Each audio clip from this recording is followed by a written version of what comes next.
Hello दोस्तों, आज से हमारा जो है एनटीपीसी का जो बैच है वो शुरू हो चुका है और हमारे पास मैक्सिमम मार्च या अप्रैल तक टाइम है। तो इस मार्च अप्रैल के अंदर मैं आपको एनटीपीसी के प्रीवियस ईयर के जितने भी क्वेश्चन हैं वो मैथ्स, रीजनिंग, जीके, जीएस हम लोग सारे देखने वाले हैं। तो चलिए वक्त को बिना बर्बाद करते हुए हम लोग अपना प्रैक्टिस शुरू करते हैं। अब देखिए, इस क्वेश्चन को आप पहले खुद से सॉल्व कीजिए, फिर मेरे ये सॉल्यूशन देखिए मैं कैसे इसे 1 सेकंड में इसका आंसर मैं टिक करता हूँ।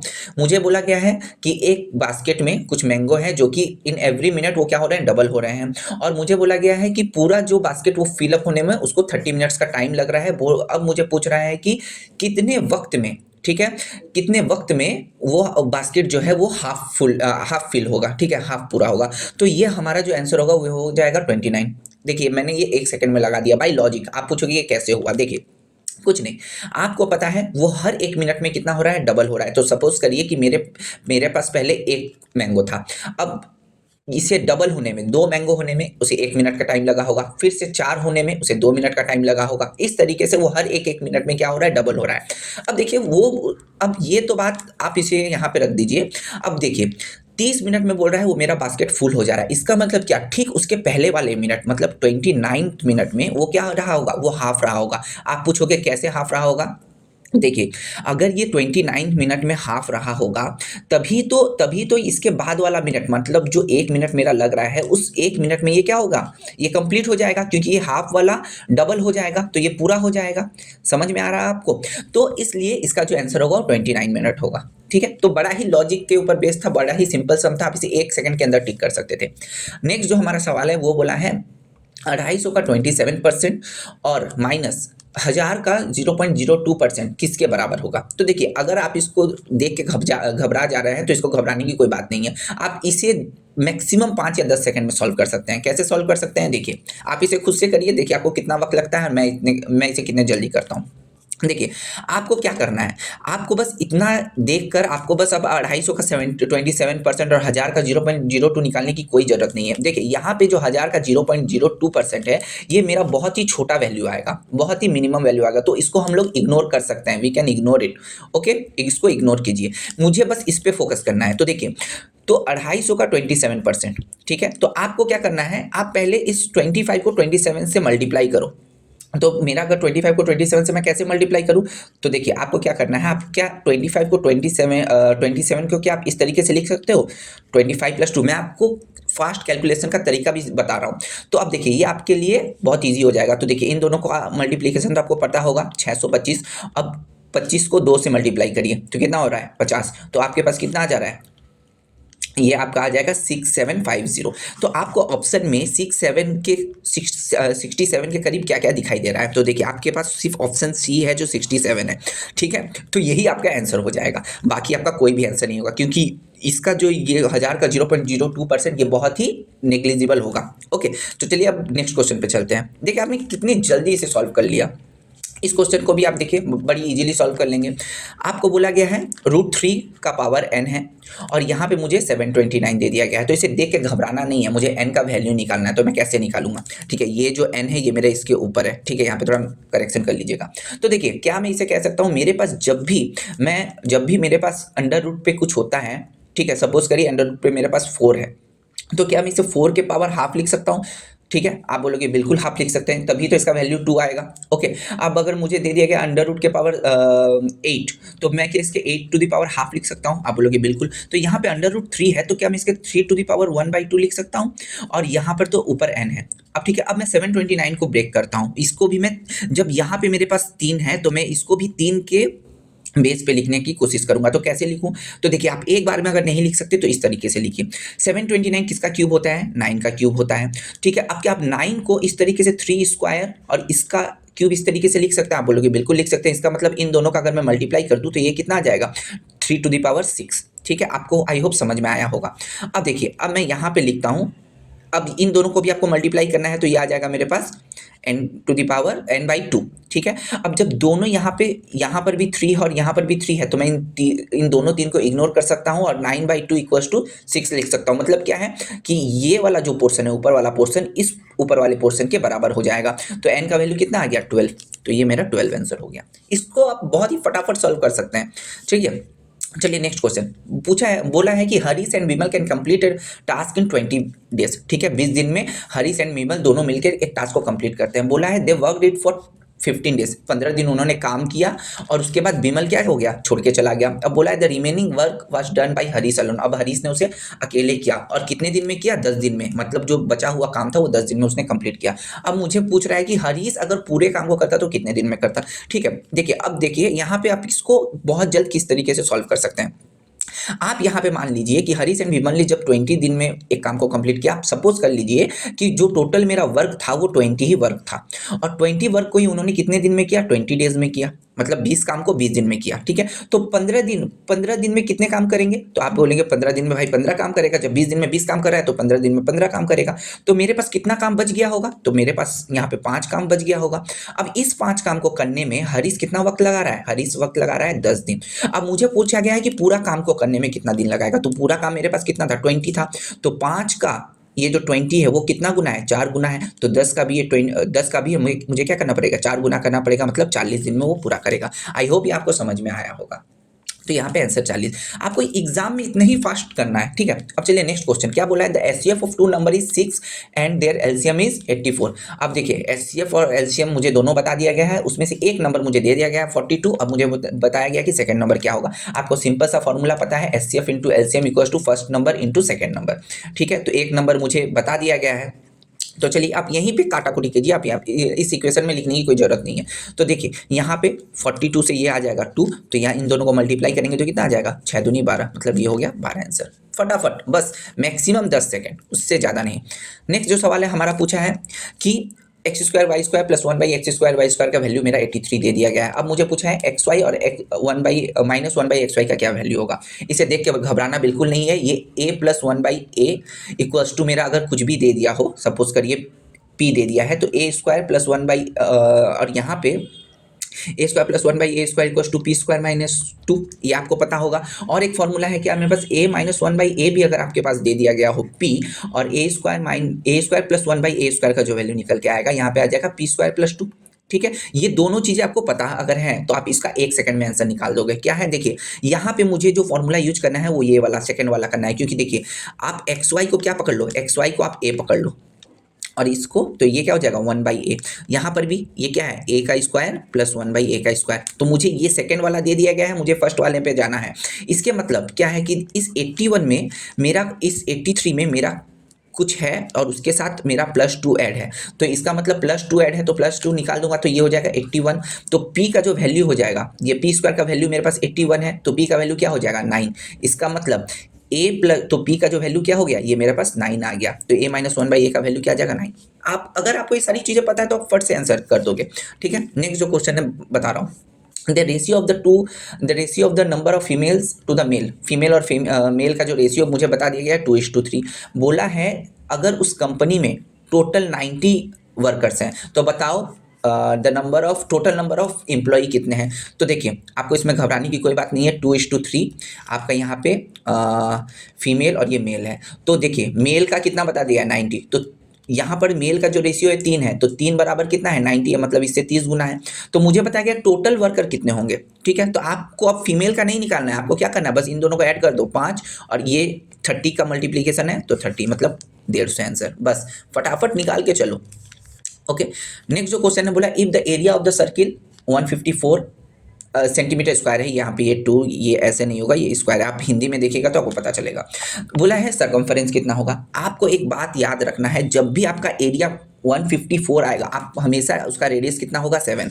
ये पहले से ही आपको याद रहना चाहिए। अगर आपको याद नहीं है तो फिर आप πr² इक्वल्स टू 154 ऐसे करोगे, 22/7 इंटू r², 154, फिर आपको लिखना पड़ेगा, यहाँ से r का वैल्यू निकालना पड़ेगा। ठीक है, तो यहाँ पे बहुत आपको यहाँ खुद से r का वैल्यू निकालो, फिर सरकमफेरेंस का जो फॉर्मूला होता है 2πr। ठीक है, फिर आप यहाँ पे r का वैल्यू पुट करो। ठीक है, तो आपको 7 ही r मिलेगा। यहाँ पे आप जब करोगे सॉल्व तो आपको r = 7 ही मिलेगा। तो आपको हमेशा याद रखना चाहिए कि जब भी आपके पास 154 एरिया दिया हो, r का वैल्यू क्या है कि 7, क्योंकि ऐसे क्वेश्चन बहुत बार आए हैं। तो चलिए आर का वैल्यू जब 7 आ गया है तो 2 पाई आर का वैल्यू क्या हो जाएगा 22/7। तो आपको इतना भी पता होना चाहिए उसका जो सरकमफेरेंस होगा वो 44 होगा। ठीक है, तो फिर भी मैं आपके लिए सॉल्व कर देता हूँ। तो देखिए इसको आप काटिएगा, 2 पाई आर में मैंने बैठाया तो ये आपका 44 आंसर। ठीक है, लेकिन आप एग्जाम में आप इसे याद रखिएगा क्योंकि 154 बहुत ही कॉमन आपका नंबर है जो कि एग्जाम में बहुत बार देता है। अब बोला है a businessman purchase 20 articles whose cost price is equal to the selling price of 15 articles. ऐसे सवाल को कैसे करना है, कुछ भी नहीं, ये ऐसा सवाल बहुत इजी होता है। 20 आर्टिकल का कॉस्ट प्राइस किसके बराबर है, 15 आर्टिकल के सेलिंग प्राइस के बराबर है। आप इस तरीके से लिख लो। ठीक है, अब देखो अब यहाँ पे काटाकुटी कर सकते हो या फिर C/S, इस S को नीचे लाओ और 15/20। आई होप ये आपको समझ में आया होगा। अब देखिए 5 3 जा 5 4 जा, मतलब कॉस्ट का जो कॉस्ट प्राइस है वो 3 आ जाएगा और जो सेलिंग प्राइस है वो 4 आ जाएगा। ठीक है, मतलब अब देखिए आप किसी चीज़ को 3 रुपये में खरीद रहे हो, 4 रुपये में बेच रहे हो, मतलब कितना का लाभ कर रहे हो, 1 रुपये का लाभ कर रहे हो। कितने रुपए में, कॉस्ट प्राइस पे हमेशा लाभ होता है तो 3 रुपये में, तो 1/3 कितना परसेंट होता है, 33.33%। ठीक है, ये आपको देख के ही आंखों आंखों में आप इसे सॉल्व कर सकते हो। नेक्स्ट जो क्वेश्चन हमारा बोला है कि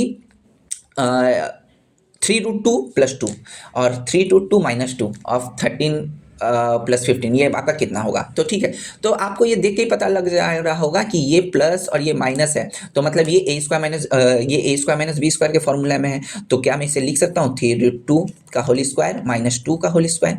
क्या मैं इस पोर्शन को ऐसे लिख सकता हूँ, आप बोलोगे बिल्कुल। तो आप इसको आप सॉल्व कर दीजिए, कितना आएगा 3 3 जा 9 और 2 18 - 4, मतलब ये जो पोर्शन को मैंने सॉल्व करके कितना पाया 14 पाया। ठीक है, अब इसका 13 ऑफ 13, अब पहले मुझे जब भी ऑफ लगेगा तो मुझे इन दोनों को पहले क्या करना है, मल्टीप्लाई करना है। तो पहले इन दोनों को मल्टीप्लाई कर दीजिए, उसके बाद मुझे 15 में क्या करना है, प्लस करना पड़ेगा। तो क्या आप इतना करने जाओगे, बिल्कुल मत करिए। आप पहले देख लीजिए, आप यूनिट डिजिट से इसको टिक करिए क्योंकि यहाँ पे सारी यूनिट डिजिट अलग है ऑप्शन के। तो देखिए अगर मैं 4 को 3 से मल्टीप्लाई करता तो कितना आता है, यूनिट डिजिट मेरा 2 आएगा क्योंकि 4 3 12 12 मतलब होता है लास्ट वाला डिजिट 2। अब इस 2 को जब आप 15 से जब भी आप यहाँ पे ऐड करने जाओगे तो 5 और 2 कितना हो जाएगा, तो लास्ट डिजिट मेरा 7 आएगा। तो ऑप्शन में 7 सिर्फ ऑप्शन बी का है। बस इस तरीके से जल्दी करके आपको निकलना है। ठीक है, मैं आपको सारे एग्जाम में अप्रोच बता रहा हूँ। अगर आपको डिटेल में चाहिए तो आप मुझे कमेंट करिए, मैं आपको इन सारे चीज़ों का डिटेल में भी एक एक चैप्टर ला सकता हूँ। बोल रहा है एक स्कूल में 60% of the student pass in an exam. ठीक है, 60% ने पास किया, इसका मतलब 40% क्या किया होगा, फेल किया होगा। अब मुझे बोला है कि फेल्ड कैंडिडेट का जो नंबर है वो 240 है, तो ऑब्वियसली तो अब मतलब 40% का वैल्यू क्या हो गया, 240 हो गया। अब मुझे the number of candidate that have pass, अब जितने लड़के पास हुए उसका नंबर बताओ भाई। तो कोई बात नहीं, तो जब तो यहाँ पे क्या कर सकते हैं, फेल्ड कैंडिडेट 240/40 कर दीजिए। तो यहाँ पे जो आपका निकल के आ रहा है 600, मतलब टोटल स्टूडेंट 600 है। यहाँ पे क्योंकि 100 से मल्टीप्लाई भी करना होता है क्योंकि ये परसेंट में है ना, तो ये आपका 600 आएगा। ठीक है, तो 600 मेरे पास टोटल स्टूडेंट है और 60% ने पास किया है, तो कितना हो जाएगा 600 का 60%, तो ये आपका 6 छक्के 36। अब करने की जरूरत नहीं है, 6 छक्के 36 यही मेरा आंसर है। ठीक है, नेक्स्ट जो क्वेश्चन है बोल रहा है कि एक कारपेट का जो लंबाई है वो आपको बता दिया गया है, तो आप इसको सिंपली इस तरह लिख सकते हो 45/2। ठीक है, और मुझे यहाँ का बोल रहा है कि उस बड़े कारपेट से छोटे छोटे स्मॉल कारपेट जिसका लेंथ कितना है 9/2। ठीक है, ऐसे कारपेट निकाला गया तो कितने कारपेट बन सकते हैं, तो क्या करना होगा 45/2 से डिवाइड करना होगा 9/2 से। तो जब डिवाइड करेंगे तो ये 2 ऊपर चला जाएगा, ये नीचे आ जाएगा, तो यहाँ पे मेरा कितना आ गया 5 आंसर। फटाक से आंसर करना है भाई। नेक्स्ट जो क्वेश्चन है the ratio between the two number, मुझे बोल दिया गया है 3:5, उनका एलसीएम बोल दिया गया है 120। बोलते बताया बताओ दोनों नंबर क्या होंगे। तो देखिए आपको रेशियो में बता दिया गया, आप इन्हीं दोनों को वो नंबर मान लो। तो इनका अगर मैं एलसीएम करता हूं तो क्या आता है, इनका एलसीएम करेंगे तो आपका आएगा 15, लेकिन एक्चुअल में एलसीएम कितना है 20 है, तो ये इसके कितने गुना है 8 गुना है। मुझे बताया गया है उस वो नंबर दोनों कौन कौन से हैं, तो ये भी 3 ना हो कि ये भी इसका 8 गुना होगा 24, और ये भी 5 ना हो कि ये भी इसका 8 गुना होगा 40। तो 24 और 40 ऑप्शन बी मेरा आंसर। समझ में आया, बहुत जल्दी मैंने कर रहा हूँ इसे, ये एग्जाम अप्रोच में मैं कर रहा हूँ। When smaller number divides a larger number we get a quotient of 6। ठीक है, अब देखिए आपका जो कोसेंट है वो 6 है एंड रिमाइंडर कितना बोल दिया है 5। ठीक है, जो आपका भागफल है वो 6 है और शेषफल 5 है। तो अब दोनों का जो डिफरेंस मुझे बता दिया गया है कितना 1540। तो आप इसे सॉल्व कैसे करोगे भाई, इसे सॉल्व करने का बहुत ही आसान, अगर आपको ये समझ में नहीं आता है तो आप इसे देख लो।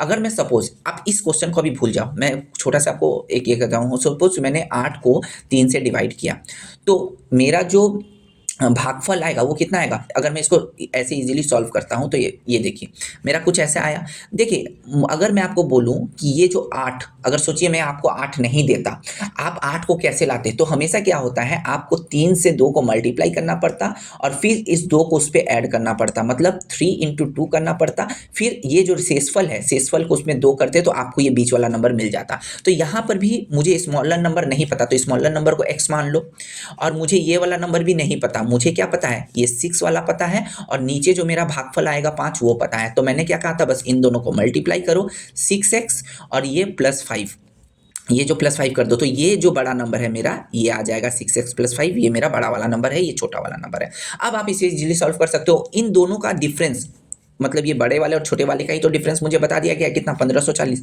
तो 6x + 5 माइनस x, ठीक है, बड़े वाले इक्वल टू 1540 मुझे बता दिया गया। अब इसे सॉल्व करो तो यहाँ पे देखियो, यहाँ पे आ जाएगा 5x + 5 इक्वल टू 1540 है, तो यहाँ पे 5 आप कॉमन लो, 5 आप कॉमन लो तो क्या हो जाएगा, x + 1 का वैल्यू क्या हो जाएगा 1540/5, क्योंकि जो 5 कॉमन है मैं उसे काट दे रहा हूँ, तो कितना 5 3 जा, और जो भी आप इसे सॉल्व करने की जरूरत नहीं है, 08 308, और ये जो 1 है इससे माइनस हो जाएगा तो 307 आंसर। आपको बस यहाँ पे देख लेना था 3 आ रहा है पहले, तो 3 ऑप्शन में सिर्फ एक ही है, 307 यही मेरा आंसर हो जाएगा।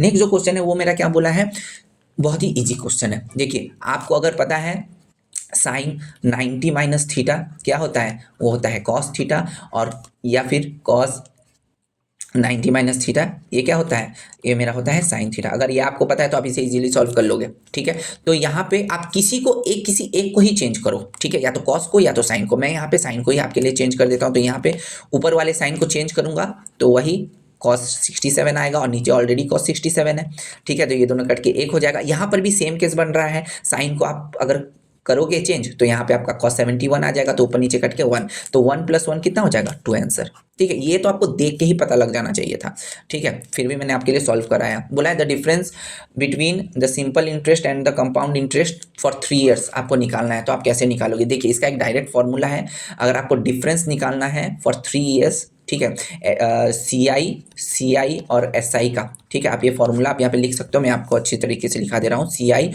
और SI का जो डिफरेंस है फॉर 3 ईयर्स, आप इसे इस फॉर्मूले से भी सॉल्व कर सकते हो। PR²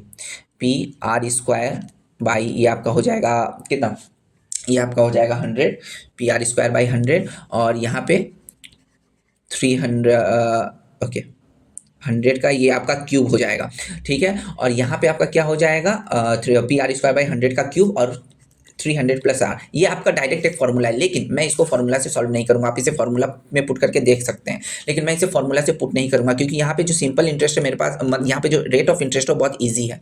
तो अगर मैं 10% से, आप इसको 100 रुपया मान लीजिए, आप इसे 5000 रुपया भी मत मानिए, सपोज करिए आपके पास 100 रुपये थे, तो 10% के हिसाब से 3 साल में आपको कितना ब्याज मिलता, तो आप क्या करते, PRT/100, तो आपको 30 रुपये का ब्याज मिलता। और वही आपको कंपाउंड इंटरेस्ट कितना मिलता 3 साल के लिए 10% का, तो आप बोलते 33.1 मिलता। तो इन दोनों का डिफरेंस कितना हो गया 3.1, और ये मुझे कितने साल के लिए और कितने पैसे के लिए निकालना है, 5000 रुपये के लिए, तो ये आपका कितना आ जाएगा 155 आंसर। आप यहाँ पे मल्टीप्लाई करके देख लो, बहुत ही ईजी सम था, ठीक है।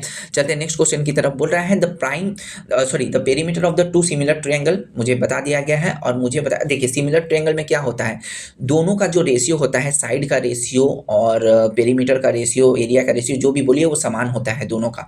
तो देखिए यहाँ पर आपको दोनों का, ये सिमिलर ट्रायंगल बोला है तो दोनों का आपका जो रेशियो आप पहले देख लो, दोनों का पेरीमीटर का रेशियो कितना आ रहा है, ये 2:1 का रेशियो आ रहा है, राइट। तो इसका साइड का भी जो रेशियो होगा 2:1 ही होगा। तो मुझे साइड भी सेम दिया, देखिए PXY का वैल्यू दे दिया है 12, तो ये तो मेरा 1 वाला वैल्यू है 12, तो ये वाला कितना हो जाएगा इंटू, ये भी आपका 24 हो जाएगा, क्योंकि इंटू 12 हो जाएगा ये, ओके। तो ये आपका 24, तो 24 मेरा आंसर आ गया, ठीक है। अगर आपको डिटेल में समझना है तो आप मुझे कमेंट कीजिए, मैं इसे डिटेल में भी समझा दूंगा।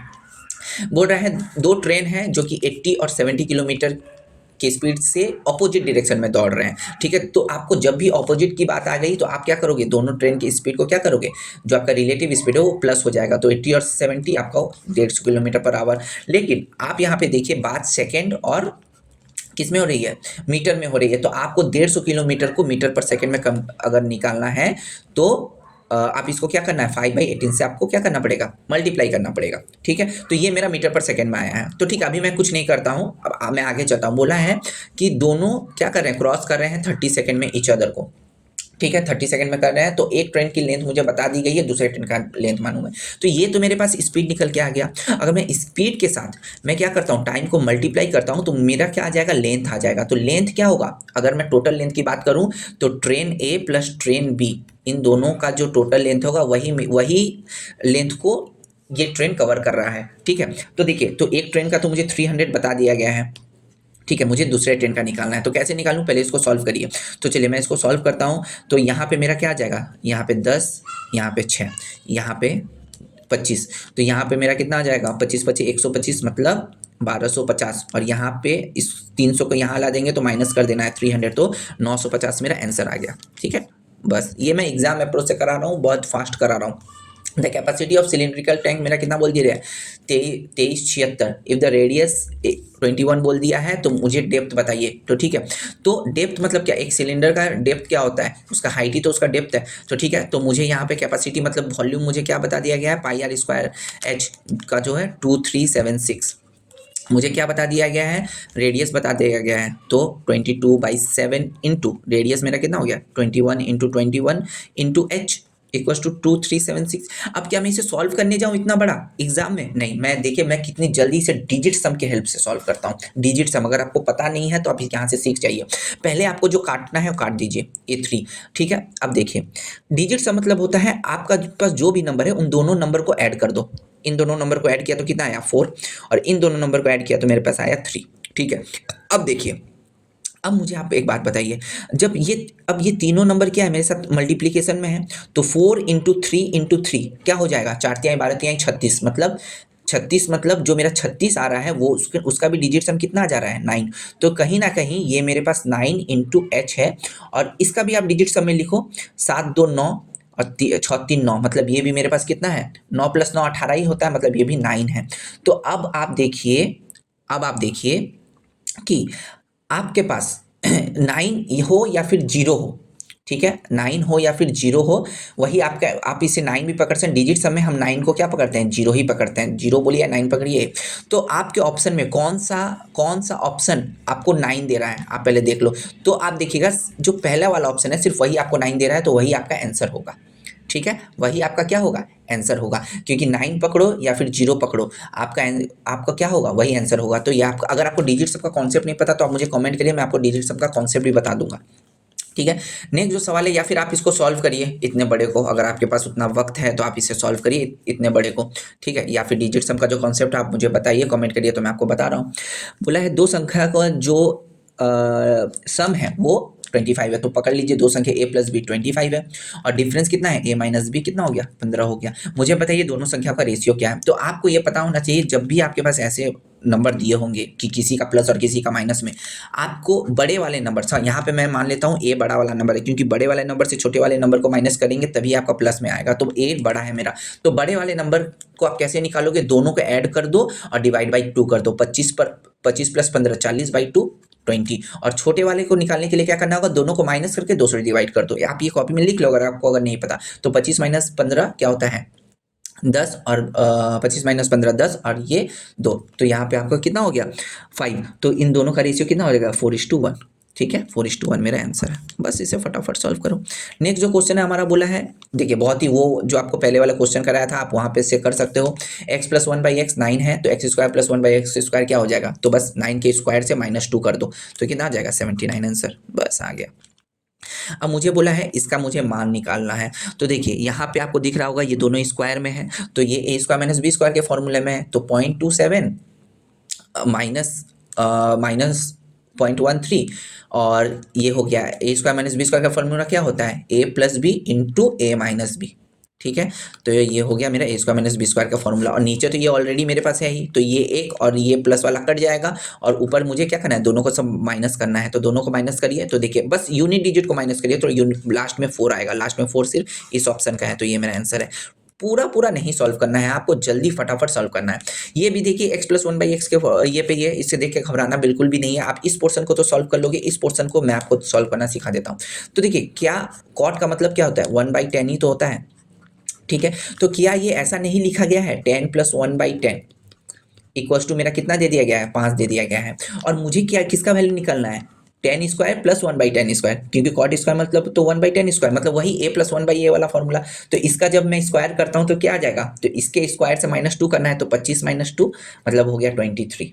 ठीक है। और अब इस पोर्शन को सॉल्व कीजिए, ये सेकंड वाले पोर्शन को। tan 60 डिग्री कितना होता है √3 होता है, तो स्क्वायर में दिया गया है तो ये सिर्फ हो जाएगा 3।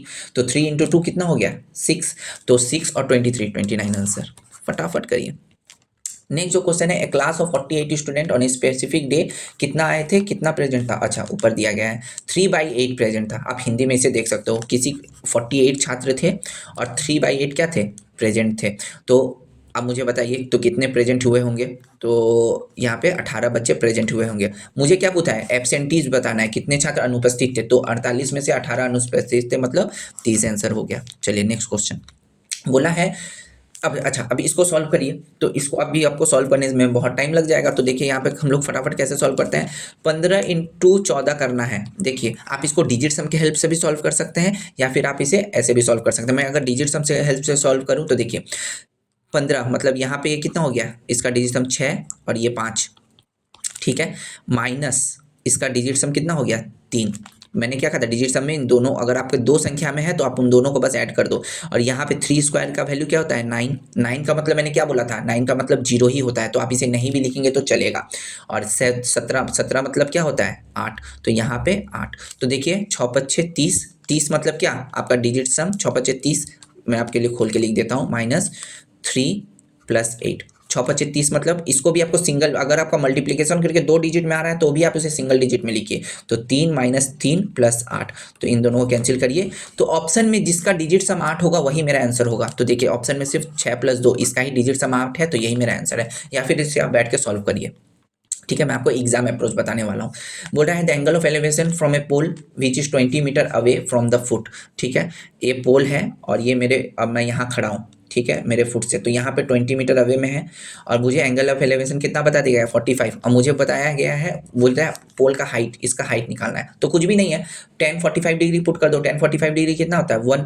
ठीक है, मतलब परपेंडिकुलर भी 1 होगा और बेस भी 1 होगा। लेकिन यहाँ 1 का वैल्यू कितना दिया है 20, तो 1 का वैल्यू ये भी कितना होगा 20, तो मेरा 20 आंसर। आई होप ये आपको समझ में आया होगा। ठीक है, the marks obtain bye 7 student in A class, बोल दिया गया इतना इतना मार्क्स करके पाया गया। बोला है मोड निकालने, बहुलक। बहुलक हम लोग किसको बोलते हैं, तो आप बहुलक बहुत ईजी है, आपके पास जितने भी संख्या जितने ज़्यादा बार रिपीट हुए होंगे वही उसका बहुलक है। तो देखिए यहाँ 43 एक ही बार है, 44 भी एक ही बार है, 41 भी एक ही बार है, सिर्फ 65 एक ऐसा संख्या है जो कि 2 बार आया है। ठीक है, तो 65 मेरा आंसर हो जाएगा। बहुलक मतलब होता है कि जो भी आपकी संख्या है वो जितने ज़्यादा बार रिपीट हुई होंगी वही संख्या आपका बहुलक हो गया। अब देखिए यहाँ पे बोला है 15 मेल और 20 फीमेल, मतलब या मतलब 15 मेल, ठीक है, और 20 फीमेल, मतलब दोनों 26 दिन में कोई काम को करता है, मतलब 15 मेल या फिर 20 फीमेल दोनों बराबर ही हैं। तो यहाँ पे मेल और फीमेल का जो, सॉरी ये फीमेल है, तो मेल और फीमेल का जो रेशियो कितना आ जाएगा 5 × 15 5 × 4 = 20। मतलब मेल का जो एफिशिएंसी है वो 4 आ गया और फीमेल का जो एफिशिएंसी है वो कितना आ गया 3 आ गया। मुझे बोला गया है कि 30 मेल और 12 फीमेल। देखिए मुझे यहाँ पे मेल और फीमेल का एफिशिएंसी तो मिल गया, अब टोटल वर्क मेरा कितना होगा, टोटल वर्क कैसे निकालेंगे। यहाँ पे उन्होंने 26 दिन में वो काम कर रहे हैं, तो टोटल वर्क आ जाएगा मेरा 26 × 4, ये मेल के साथ मैंने मल्टीप्लाई कर दिया इंटू 15। ठीक है, अगर 15 मेल जिसका एफिशिएंसी 4 है और 26 दिन में वो काम को कंप्लीट कर रहे हैं, तो यहाँ पे टोटल मेरा वर्क कितना आ जाएगा, यही मेरा टोटल वर्क है। ठीक है, अब मुझे बताया गया है कि 30 मेल और 12 फीमेल उस काम को कितने दिन में करेंगे। तो ठीक है, पहले यहाँ पे आप मल्टीप्लाई कर दो, 15 × 4 = 60 और यहाँ पे 26। ठीक है, 15 × 4 = 60 और 26 अभी लिखने की जरूरत नहीं है, आप इसे 26 × 60 करके अलग से लिख दो, ये मेरा टोटल वर्क है। अब मुझे बताया गया है 30 मेल मतलब कितना आ गया 4 × 30 मतलब 120 एफिशिएंसी होगा, और 12 फीमेल माने 12 × 36 मतलब 36, ये कितना हो जाएगा मेरा 156। ठीक है, और यहाँ पे देखिए अब मुझे बताया गया है कि मुझे टाइम निकालना है, तो टाइम इक्वल्स टू क्या होता है वर्क बाय एफिशिएंसी। ठीक है, तो मेरे पास वर्क कितना है 26 × 60 और एफिशिएंसी कितना हो गया 156। अब बस क्या ही है, अब फटाफट से सॉल्व कीजिए। हाँ फटाफट से सॉल्व कीजिए, इन दोनों को मल्टीप्लाई करेंगे तो आ रहा है 1560, मतलब आपका आंसर कितना आ जाएगा 10। ठीक है, या फिर आप डिजिट सम से भी सॉल्व कर सकते थे, अगर आपको करना आता है तो कर सकते थे, वो और भी जल्दी होता। बोला है दो संख्याओं का गुणनफल 16 है और गुणनफल 16 है और उनका योग 16 है, तो बताइए उन दोनों का ये कितना होगा, उनका रेसिप्रोकल का ये। तो देखिए आपको जब भी ऐसा है तो आप पहले एक बार ट्राई करिए कि आपको यहाँ पे कौन सी संख्या दिख रही है। 9 इंटू 7 दिख रहा होगा, ठीक है, 21 इंटू 3 भी दिख रहा होगा, लेकिन 21 प्लस 3 क्या 16 होता है? नहीं होता है। तो 9 प्लस 7 16 होता है। तो दोनों संख्या, एक संख्या 9 है, एक संख्या 7 है, ठीक है। अब मुझे बताया गया है 1/7 प्लस 1/7 को करिए, तो कुछ भी नहीं है, नीचे मेरा 63 तो आएगा ही, तो ये वाला तो ऑप्शन होगा ही नहीं। अब मुझे क्या करना है, इसको और इसको मल्टीप्लाई करके लिख देना है, तो 7 एकम 7 और प्लस 9 7 16, मतलब 16/63, बस हो गया आंसर।